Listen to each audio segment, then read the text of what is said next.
Eu ensino, tenho ensinado nos últimos tempos em contábeis, ensino também direito. Em direito, não tenho tido problema, no primeiro período não tenho tido problema.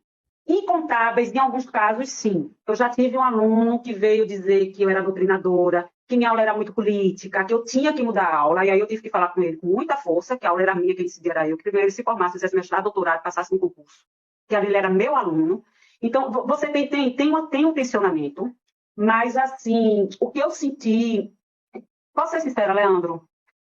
Eu tenho muito mais medo, eu acho muito mais agressivo, mais violento, os identitários, que para mim também é fascismo, que se denominam de esquerda, do que os bolsonaristas, pelo menos minha experiência.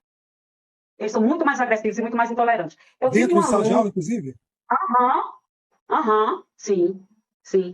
Aí eu tive esse aluno na época da eleição de Bolsonaro, que foi bem interessante, porque ele era militar. Ele era bolsonarista, e aí até uma aluna disse, professor, ele é apaixonado por Bolsonaro, toda a aula eu criticava Bolsonaro. No último dia de aula foi bem interessante, porque ele chegou, me deu um abraço, aí disse, professora, muito obrigada pelas excelentes aulas.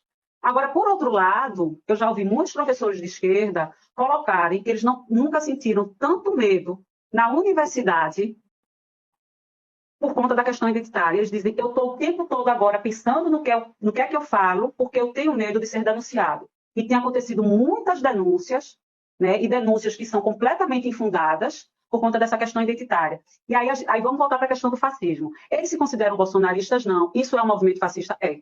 Porque tem os elementos do fascismo. Primeiro, a relação eu-outro, a cisão eu-outro, o aniquilamento do outro, a impossibilidade, né, de viver, de diálogo, a total impossibilidade. Interdição do debate, né?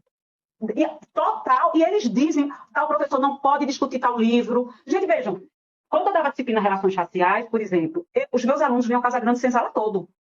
Você não pode compreender como se conformou o discurso racial no Brasil sem ler Gilberto Freire, você tem que ler o livro todo. Se fosse hoje em dia, eu não tenho dúvida que vai ter aluno que vai dizer, professor, não pode ler Gilberto Freire. Eu digo aos alunos, o pessoal pensa que texto de Facebook é tese de doutorado, eles não estão lendo mais. Isso é extremamente preocupante.